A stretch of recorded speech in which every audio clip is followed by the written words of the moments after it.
चलिए बढ़ते हैं आगे। बात रामपुर की। रामपुर जिला जेल में बंद समाजवादी पार्टी के नेता आजम खां की मुश्किल एक बार फिर से बढ़ती नजर आ रही है। जौहर यूनिवर्सिटी और ट्रस्ट से जुड़े 10 ठिकानों पर ईडी ने बुधवार को सुबह छापेमारी की। रामपुर में सुबह करीब 7 बजे ईडी के 15 अफसरों की टीम 6 गाड़ियों से जौहर यूनिवर्सिटी पहुंची। टीम यूनिवर्सिटी के अंदर दस्तावेजों की जांच कर रही थी। वहीं सुरक्षा के मद्देनजर बाहर 100 से ज्यादा पुलिसकर्मी तैनात रहे। खास बात यह रही कि ईडी की कार्रवाई के बीच में यूनिवर्सिटी में क्लासेस भी चलती रहीं। अब किस तरह से ईडी की तरफ से कार्रवाई की गई है और क्या पूरा मामला था? आजम खां के 10 ठिकानों पर ईडी की बुधवार की सुबह यह रेड हुई। रामपुर, सहारनपुर और दिल्ली में कई ठिकानों पर यह छापेमारी की गई। 3 जगह एक साथ ईडी की कार्रवाई देखने को मिली है। ट्रस्ट यूनिवर्सिटी से जुड़े ठिकानों पर ईडी का एक्शन देखने को मिला है। जौहर यूनिवर्सिटी के निर्माण में ब्लैक मनी के इस्तेमाल का आरोप लगा है, जिसके चलते ईडी ने कई ठिकानों पर छापेमारी की है और कई दस्तावेजों को अपने कब्जे में लिया है। रामपुर के अलावा सहारनपुर और दिल्ली में भी रेड चली। इनमें सहारनपुर के सीए दीपक गुप्ता का ऑफिस और घर भी शामिल था। सूत्रों के मुताबिक ED prevention of money laundering act यानी कि पीएमएलए के तहत कार्रवाई कर रही है। जांच एजेंसियों के मुताबिक सरकारी ठेकों का फायदा उठाने वाले कुछ निजी ठेकेदारों के जरिए रकम को कथित तौर पर ट्रस्ट और यूनिवर्सिटी के निर्माण में इस्तेमाल किया गया। अब ईडी की जांच में सामने आया है कि कुछ ठेकेदार और जौहर ट्रस्ट के बीच में वित्तीय लेन देन हुआ था।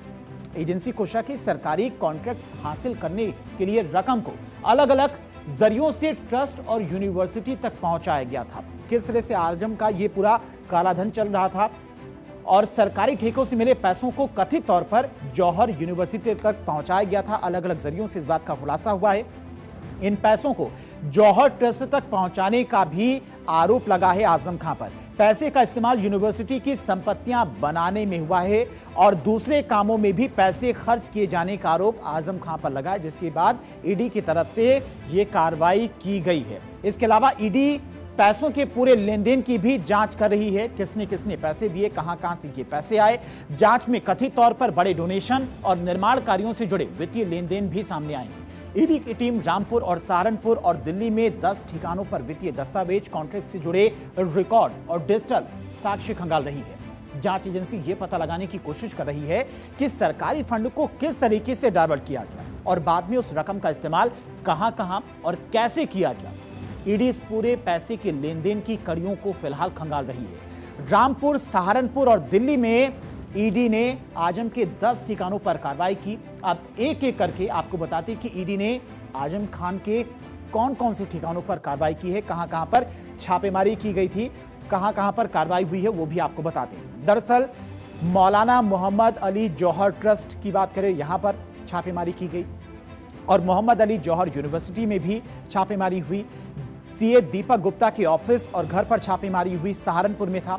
सीए दीपक गुप्ता के रेजिडेंस सहारनपुर में भी ईडी की टीम पहुंची।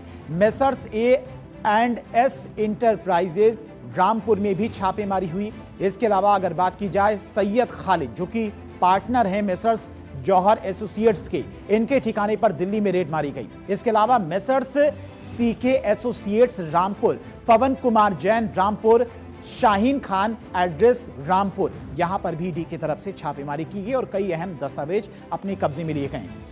यह पहला मौका नहीं है जब आजम खां पर ईडी का एक्शन हुआ। आपको बताती कि आजम खां पर इससे पहले कब और किन मामलों में कार्रवाई हो चुकी है। जौहर यूनिवर्सिटी से जुड़े विवाद से लेकर जमीन, संपत्ति और वित्तीय मामलों तक आजम खां के खिलाफ कार्रवाइयों के बारे में आपको बताती किस तरह से आजम खां की मुश्किलें लगातार बढ़ती रही हैं और एक बार फिर से अब ईडी का शिकंजा उन पर कस रहा है। जुलाई 2019 की सबसे पहले बात करते हैं। ईडी ने पहली बार छापा मारा था, मनी लॉन्ड्रिंग का केस था।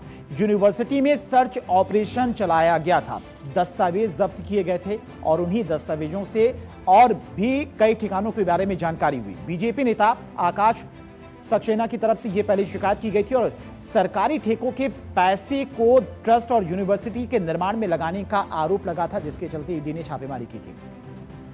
सितंबर 2023 में इनकम टैक्स और ईडी की तरफ से इस पूरे मामले में छापेमारी की गई। आजम के आवास और यूनिवर्सिटी में छापा मारा गया। 3 दिन तक छापेमारी की कार्रवाई हुई थी। कई अहम दस्तावेज अपने कब्जे में लिए गए थे। संदिग्ध बैंक लेन देन की जानकारी भी इस जांच के दौरान ही सामने आई थी। इसके अलावा ईडी ने समन भी जारी किया था और जवाब भी मांगा था। पिछले कुछ दिनों से जौहर यूनिवर्सिटी सुर्खियों में है। 15 जुलाई को रामपुर डीएम ने यूनिवर्सिटी की 40 में से 38 इमारतों को ढहाने का आदेश दिया था। आदेश में कहा गया था कि जौहर यूनिवर्सिटी प्रशासन के बिना नक्शा पास कराए इमारतों का निर्माण कराया गया है। हालांकि मुरादाबाद की कमिश्नर आंजनेय सिंह ने रामपुर डीएम के आदेश पर रोक लगा दी और यह मामला फिलहाल कोर्ट में चल रहा है।